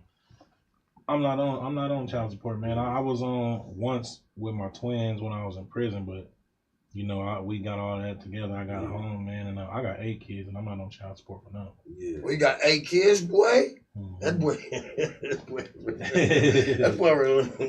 laying hog leg out here, man. He out here, man. He like me, man. You know what I mean? He out here laying. They laying hog leg. Like me. I got 2, man. My pull-out game that's one game that was about me was pretty y'all weak. Pull-out game ain't right there, man. Y'all get knocked out left and right, man. There was no pull-out game. I'm 44 too. I'm 44 too. But you know what I'm saying? That's the third quarter, man. Thanks for joining us, man. And whatever, but hey, just get this child support shit up out of here. Hey, I'm glad that you don't have to deal with that situation. Yeah, child support ain't no joke. Yeah, I'll tell you like that. They have a grown man ready to cry at times. Like, God damn. I was in prison, man, trying to get my food, man. And sometimes all my shit would be gone, man. Yeah. You can't do too much in there. You just be stuck, man. They cutting into the commissary and shit. You know what I mean? Like, are you kidding me? It's good. I thank God I can do it for them, though, man. I'm waking up every morning to make sure they're taken care of. That's all I count. You know? That's how I look at it. Hey, that's all you can do, man. That's the third quarter, man. Hey, Tough Talk Tuesdays, new segment we got out here. We got my man Brandon Beasley from the Colorado Spillionaires. Like we say, donate. Cash App to Spilly guys. Man, they going to Arizona to play on Thanksgiving. Anything can help, man. They going out there to rep the city, rep the town, bring a chip back, and hold it down. And we, my man Robbie the Rocket, man. That's the third quarter. And we're going to be back for the fourth. And here on the AHRR Network, we'd like you to like, share, repeat, retweet, and do it all again. Sorry.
Welcome back to Game Point Sport Talk Show, man, here on the AHRR Network. It is the fourth quarter, and like I say, we like to finish strong and never go wrong. Hey, it goes down. You know, we're talking this NFL football, you know what I'm saying, in our last segment of the show. And it's NFL football, NCAA football, and whatever else type of football. You know, women's football, that's probably like shit you like to watch. Yeah, I want to hold up a blow up. Yeah, that mean we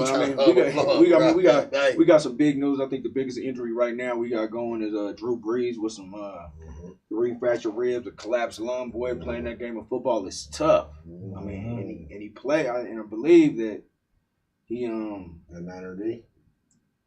They lost, but you know, they lost. They did hit them, but they lost. They suck. You know what I'm saying? They're in my bottom five.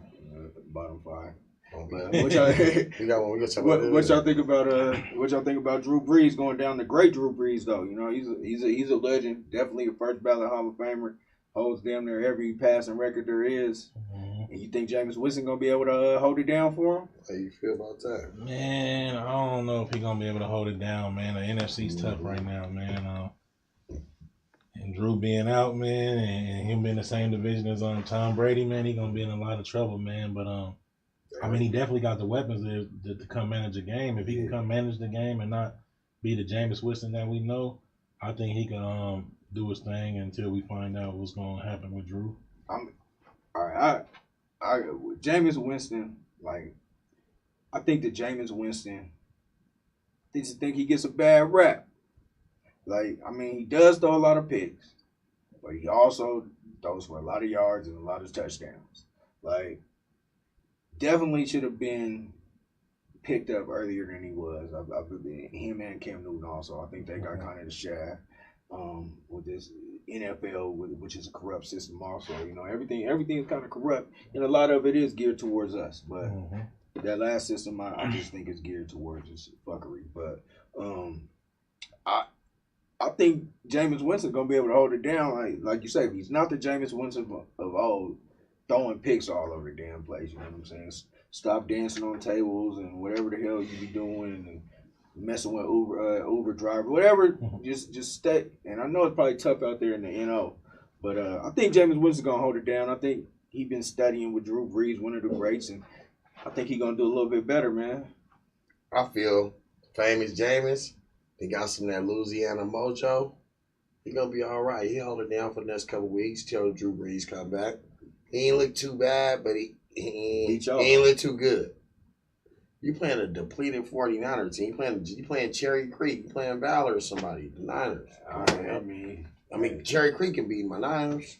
You know? So, I mean, CU can beat my Niners. Right now. But y'all think Jameis Winston's going to be the heir apparent out there in New Orleans? Or they going to have to find somebody? I like that Taysom Hill, but I like the way that the role that he played. Like, he do it all. You know what I'm saying? Like, I thought he was Teddy Bridgewater the other day. I was like, they got a black quarterback. I forgot he was even over there. They got a black quarterback in Saints. I think he gonna handle his business, man. He got some weapons over there, and he also got a better line in New Orleans than it was over there in Tampa Bay. Man. So I think he can hold the fort down. I think he's learned from sitting and watching Drew Brees, and hopefully he learned from his mistakes. And now he's better poised in that pocket. Yeah, shit. Sometimes you just gotta hold him, man. Shit, take the sack, man. Throw it out. You know what I'm saying? You ain't gotta try to get in there every single time. It's just like, but I feel for Drew Brees, man. He's one of my favorite players of all time, man. And the Saints are on a good run, right now. They're doing their thing. And also, Jameis Winston, he's still in the same division. And they've already beat the Bucs twice, so they ain't got to play them again. So I mean, I think he's gonna hold it down, be able to hold the ship, man, right until Brees come back. I hope this is not the last that we see of Brees, though. I hope that. I mean, collapsed lung is pretty serious. It's not usually 1 in 1. Usually when somebody got collapsed lung, I've seen him miss like the rest of the season. I didn't. They usually don't be talking about nobody coming back in a couple weeks or a few weeks, like. With Drew's age, man, you just gotta wish help on him, man. Like, man, them ribs, man, and all that's pretty bad.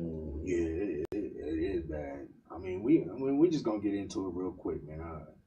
Let me go. Who you got, man? Who's your? We go with the guest first. Who's your top 5 in NFL right now? Top 5 teams in the league, man.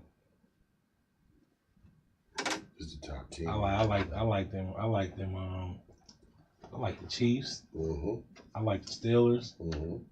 I like man, the Rams, man, they turned around a little bit, man. They starting to do their thing again, and that defense they got, man, is vicious. Yeah. I'm liking with Tennessee. They kind of sliding a little bit, but I love Tennessee, man. Yeah. And then Ravens, man. I like Lamar, man, but I just don't. Them receivers, man. I actually got to take Seattle over Baltimore just because he doesn't have them weapons like that at receiver, and you need them receivers in the AFC, man. Yeah, definitely. I mean, what's your top 5? Well, at number 1, who's impressed me right now, I got to go with Pittsburgh Steelers. They ain't lost a game yet. You know what I'm saying? That's number 1 off top. KC got the brother over there that, he's off the chain. Kermit the Frog. You know what I'm saying? I'm going to go on a limb, though. You know what I like? There go them Raiders. I never thought I would ever say this. They said when Al Davis died, the Raiders are going to be at the top. The man that died a couple years back. So I got the Raiders in the top 5 this week. And I'm going to go on a limb. Don't you ever, ever, ever, ever disrespect that quarterback up out of Miami again. Don't you ever, ever, I want you to wipe what I just told you. Don't say Tua. The man ain't lost a game right now. Stop it. Stop Rookie of the Year. Stop it. The Dolphins. That's your 5? No, that's 4. Oh, shit. That's 4. Okay. And I'm going to go with the Green Bay Packers. You know what I'm saying? Local product, Devontae Adams, Aaron Rodgers, local products out of the Bay Area. I'm going with the Green Bay, as much as I hate them, and the Raiders. But them the two, they're my 5 right there. That's my top. Them off. That's my top 5. Let me scratch them punks off. That's my top 5. That's good, man. That's a good top 5. You know what I'm saying? I don't know how the Raiders got up in there, but hey, they seventh in the power rankings right now. Okay. They beat the Saints. They beat Kansas City. They're number 3. They're number 1 in the division. They do have some good wins. I'm gonna go with Pittsburgh. Real quick, I'm gonna go with KC. I'm gonna go with New Orleans. Go with the Bucks. And And I'm gonna go with Kyler Murray in Arizona, man. I was wondering if somebody was gonna say that, man. That's what I'm gonna go with. No fingerprints, man. No fingerprints. I forgot about. That's my sleeper going to the Super Bowl is Dip Down. All right, so we just hit him with the top 5. So my bottom 5. Just hit him with the bottom 5. At number 5, I'm going with the Baltimore Ravens. Number 6. Oh yeah, you get the same too.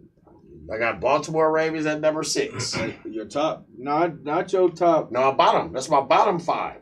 The Baltimore Ravens. No, not your bottom 5, but your top 10. We talking about the sorriest teams. Oh, my sorriest teams. I go with the Jets at number 1. My sorry Niners at number 2. I go with Jacksonville at number 3. I'll go with Cincinnati at number 4. And to round it off, I go with the Patriots at number 5. I got him. Got him. Who you got? I gotta go with I'm going with the Jets at number 1. I'll go with the Bengals number 2. I'm gonna go with the Cowboys number 3. Oh, I forgot about the Cowboys. The Eagles number 4. They all looking horrible. You got some good. You got some good ones. And then the Giants. let me see number 5. The Giants been playing kind of hard though. They've been losing some close ones, man. My number 5, man. I ain't gonna say New England because man, Tampa can beat you at any time. Tampa can beat you at any time. My number 5, I'll probably have to go with Let me see, man.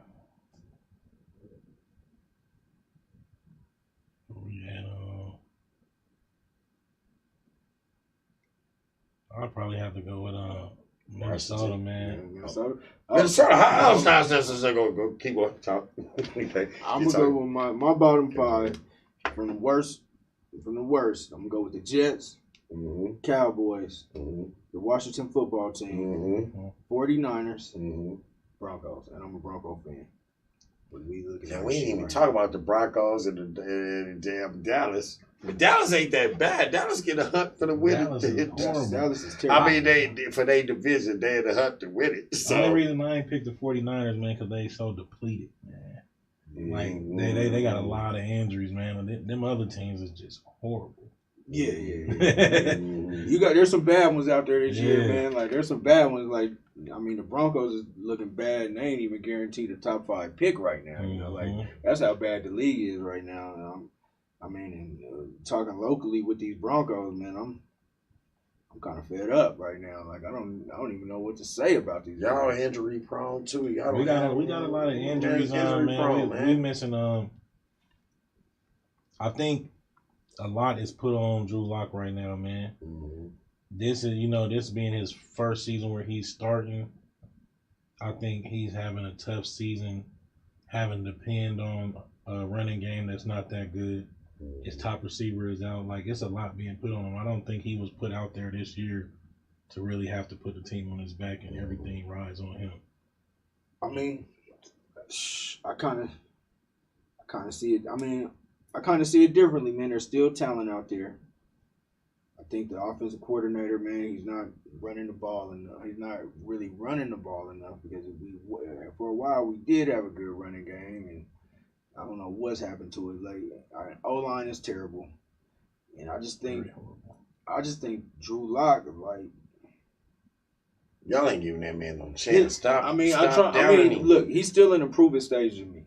Like, I'm not gonna say just put him down and say he's not the guy just yet, but he got to show me something. Color's terrible though. See, the thing about that situation with Drew Lock, man, I think Elway kind of rushed him, man. You should have went out there and got Kaepernick, man, or got Newton, man, somebody that he can learn from. Yeah, man. I'm with you, man. You don't just throw that man out there, especially not with a young team, man. I mean, do you say that though? Like, you got guys got the Kyler Murrays, the Lamar Jacksons of the world. You got the Herberts of the world. Like, even though Herbert's not winning a lot of games, like you could tell, like he's it. He got potential. You know what I'm saying? He like, got some. He got like, pro. Drew Lock, he shows me something at the end of a few games. You know, he does little dumb dances and whatever. You know, but it's hard with that line though. Broncos need to put some money into that line, man. They I don't know. I mean, I was having a discussion about Jawan James earlier. Like, dude made all that money. He only played 60 plays last year. Opted out this year. I mean, the line is terrible. I mean, but I mean, do you think Garrett Bowles is a bright spot this year? Like, man, he did a 360, man. Like, he's playing. I think he's playing very well to where if we keep him and we gonna. I don't think he's playing better this year, man. Because for a minute I was like, man, left tackle's not his position. He needs to be playing, man. We can't trust him to save our backside of our quarterback, man. I think we got another bright spot in the rookie. We got Cushenberry, the dude from LSU. But I'm gonna say this: y'all can't go on this year. This the reason why I'm going on facts on game point. The referees is not calling the pity pat holding calls they used to call on Bowles this year like they did last year. This is facts. So any type of now obvious holding call, they calling it, but every play gonna be holding. So they're not calling them pity titty tap fouls. So you can't compare that right now because they're not calling No, it's definitely comparable because he wasn't having pity pat. It wasn't his holdings weren't like the ones where you say, "Oh man, it wasn't ridiculous." Like he was tackling fools out there. Like he was. But if it's away from the play, they ain't gonna call it now. They're not calling it. Man, if you away from the play and you tackling somebody, they gonna call it. Then he ain't tackling nobody. Okay, on any given, every play is holding in the NFL. In any football league, every play is holding. But so they're not calling those plays on his is blatant. His were blatant, dude. Like, you're not a Bronco fan, you wouldn't. Bowles was doing some crazy stuff last year, man. Where it was like, I was wondering why he was even still on the roster. Me too. He's still on there. When you leave apparently they know something we don't know. When you leave the league 3 years in a row and holding, man, you're a holder, certified. Like, why do they still have him? Apparently they know something we don't know. I think the attitude. I think he has a dog attitude, man, and he has the. I think he has the potential, man. I've always thought his potential wasn't at left tackle though. Yeah. He might be a little bit too slow to be chasing these DNs, and that's probably why he's catching a lot of these holdings. I think it's more of his. I think he's like athletic enough. I just think it's his technique. It was his technique, but I guess Munchak and got in the lab with him and got him together, you know. Yeah. So I mean, you think he's worth? Right now he's rated the number 2 tackle and left tackle in the league. You think he's worth paying big money for? Man, if he's doing the way he's doing this year, I will keep him. Because you can't. Because I mean, it's been proven, man. It's been left tackles that do dirt somewhere else and come somewhere else and don't do nothing. Yeah. So why not keep him home? He's home. Having us. I'll keep Niners. I definitely keep him in, and I can't believe I'm saying that. I can't believe it that that's even a thought. Like I never thought he would even get better. And he's still young. He's very young. Yeah. So I'll keep him in. Let him do his thing. Continue to grow. And I mean Drew. And as far as Drew Lock. I'm gonna give him to the end of the season, man. Like the decision making is terrible, the technique is terrible. Like he's throwing off his back foot, man. Can you get him in at least a preseason chance? Like to give him some preseason and then a full season before you can evaluate that man. You can't evaluate that man in no pandemic time. Definitely the off season. No OTAs. Definitely no off season. That. Definitely no off season is really. I would give him. OTAs. I would probably give him just like a little red shirt here. I'll give him. I'll let him. I want to see him next year, man, with a full. Like I said, them injuries and stuff, man. We got a lot of talent, but man, we still pretty, especially at wide receiver and tight end. We very young, man. So I would give him another year just to see, man, and get back healthy, man. Why y'all Broncos and y'all Nuggets is quick to jump ship when nothing ain't working? Y'all quick. Y'all ain't getting man a chance. That's why you don't win nothing, because I don't get nobody no chance out here. Man, y'all ain't winning nothing anywhere either. My Niner ain't one of my Warrior one something. You probably wasn't even a Warrior fan. That's the thing about it. You probably wasn't even a Warrior fan. I was born and raised in the Bay Area. Hey, look, my first basketball game ever seen it was in the Coliseum. Ralph Sampson was the center. Y'all was too young to even know who Ralph Sampson was. Ralph Sampson was the damn center for the goddamn Warriors. Are you fucking serious? You probably wasn't a Warrior fan when they had Barron and Steven Jackson. I was Poliano. I was in there. Hey, I used to go to the Coliseum before it was even called Oracle. I was in the Coliseum for $5 a ticket with Monte Ellis and Baron Davis and Matt Barnes. I got a trivia question for you. Okay, what's a good one? Give me one. So what were the Warriors? You had Chris Mullin. You got Chris Mullin, Miss Richmond, Teddy Hardaway. What were they called? The three, what you call it? Baron Davis was wore the hat. You got me parking right there. Hold on. You're done. You know what I'm saying? No. I know what you're talking about. Yeah. You know what I'm saying? Yeah. It was Mullin, three DMC. Mullin, Chris Mullin. Listen, man. Ron DMC. Oh, that's what it was like. Ron DMC. It was Ron TMC. Yeah.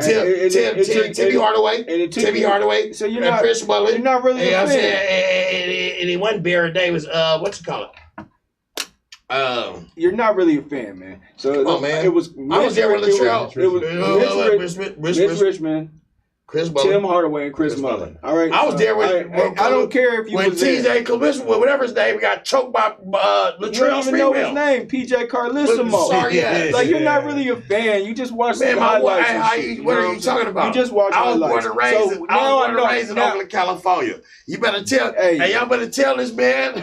Y'all better tell him. You know what I mean? You ain't never seen a Warrior game. You know what I mean? You ain't never been to the Coliseum. Tell you can't tell me what I ain't seen if you ain't never been where I see. Like, I've been to where you at. I've been, what y'all call it, the can? What y'all call it, the can or something? Pepsi Center? I call it the can. I've been there. But if you ain't been where I've been at, we can't even have this conversation. You understand me? We can have a conversation. You can't tell me about my team. We can have a conversation on what you know, but we're going to go quickly. Because, Niners ain't won shit. Oh, we got more Super Bowls than y'all. Yeah, they do. When I think of a Bronco, I think of 55-10. Put up 55 on you niggas. Every time y'all go to Super Bowl, they put 50 on y'all. Last time the Niners won something, you probably had the box. 95. I was in there. I was in Candlestick Park. Yeah, Ken Norton Jr. We was in Candlestick. I was in the stick. Yeah, that's how Nuggets won you. I was in the stick. I come from it. Probably was still shooting blanks, man. Nah, I was probably. Almost. All right, man. We gonna go quick too, man. The top five of the NCAA, man. You got Alabama, Notre Dame, Ohio State, Clemson, Texas A&M. I guess I agree with all of those. We always having a discussion on here about the Pac-12, and I'm always telling them that the Pac-12 is really not in theory a Power 5 conference, but they don't never put a team out there in the playoffs. And the highest rated Pac-12 team is Oregon at number 11. You think they're going to be able to get all the way to number 4 and make it to the playoff? No. He lives by the Pac-12. I mean, like Oregon. I love the Pac-12. I love the Pac-12 too. You see, you could be Oregon. Oregon didn't impress me this last couple weeks. They haven't impressed me yet. I ain't seen y'all play yet. But Oregon haven't impressed me. The Pac-12, nothing in the Pac-12 impressed me yet. So they can't play with the SECs right now. He was right. And he was right, y'all. He said the Pac-12 ain't the powerhouse. He is right. Oregon can't run with, they probably can't even run with, I'll say Cincinnati. Or the Pac-12 is real slim. They got to get it back together. No, you know what it is? What I've seen, y'all? The recruiting. Now the recruiting is in-house now. They ain't going out-house with this COVID. So you can tell a lot of local talent players. You can just tell by how the Pac-12 have exciting players. It's a lot of local. And they're not really, like I watched that Cal just play UCLA. UCLA quarterback came out of Bishop Gorman. I seen he's at Bishop Gorman. Nice little quarterback poise. Cal ain't played a game into last year. They ain't even practice. And that boy look like a superstar. But UCLA is not good. Y'all beat UCLA, right? Yeah, the CU Buffs. Game 1. Y'all beat UCLA. Y'all beat Stanford. Y'all beat Stanford. So y'all running through California teams. That's what I'm saying. Everything is low. It's starting to show the local talent with this pandemic now. You know what I'm saying? With that Pac-12. They ain't really got too many. Shout out Jerry Rice's son playing with CU. Man. Oh, yeah, CU? He is? What was this he playing? Receiver? All right. He got it in Bill Rice? Yeah, right. You ain't seen him. I ain't seen him. How you know your team? Shout out to the safety that's playing quarterback right now. You know what I'm saying? Mel Tucker ain't give him a chance, but he out there doing 2-0. You know what I'm saying? So that's what that's what's going on. You don't know about no CU Buffs. Man, come on. Stop, man. You out to CU Buffs, right? We gonna be showing people something real. I'm true to this, not new to this, man. Mel Tucker left us for dead. I got a question for y'all. About to shit on this. It's a big game this weekend, y'all. Number 9, Indiana versus number 3, Ohio State. That's my upset alert. What y'all thinking? Yeah, if y'all ain't watching college football, y'all probably wouldn't know. Who's your upset? I don't think. I got number 9, Indiana, going old Columbus, Ohio, in that horseshoe. Indiana is known for beating Ohio State. Indiana is known for upsetting Ohio State. They play them well. I'll give them a shot, but a punch of chance. But I think you don't think so? Yeah, I think Ohio State gonna pull that off though. And you know what I'm saying? I mean, we get to the end of the show, man, and we gonna. Did you see the fight? Did you see Crawford? Nah, man, I ain't even get to check it, man. I think he's the best pound for pound right now. I think him and Errol Spence need to get all that contractional shit. He's gone. Let's see a fight, man. I don't want to see another fight of greats like at the end of their prime and shit. Like, trying to get it while they got their prime. Hey, you see that boy? No. I was watching. I was like, man, the boy I was looking like he was getting kind of swole, and then the boy went on a clinic. He was touching Crawford. He was touching Crawford with everything smart. I was like, man, Crawford might lose this fight. And then that round came. The boy gave him a nice clinic. I ain't never seen nobody get knocked in the goddamn rig like that though. He touched him. He touched. Remember that eye? Remember that eye we was talking about? Yeah. I think he hit that eye and got him. Because when he hit that eye, he kind of, you know. I mean, I just want to see the fight, and there is another fight coming up this week, man. Who y'all got before we get up out of here? You got Roy Jones, Mike Tyson, because I believe it's this weekend. I got the man, the myth, the legend, the great.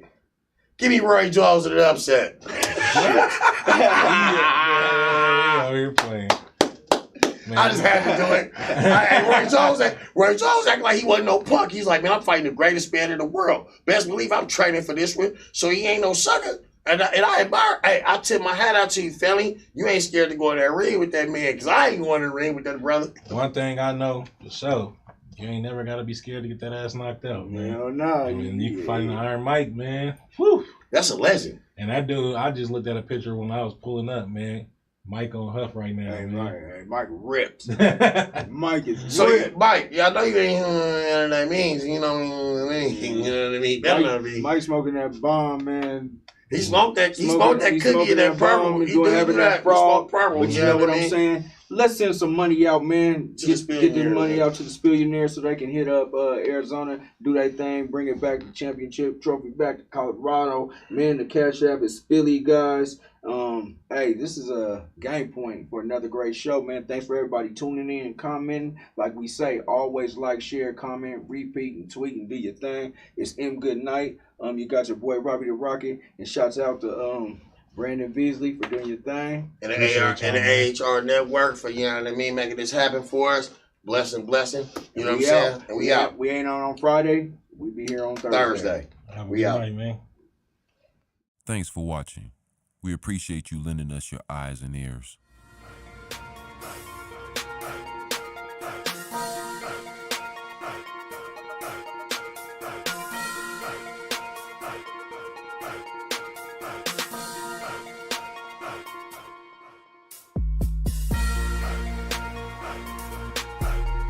What's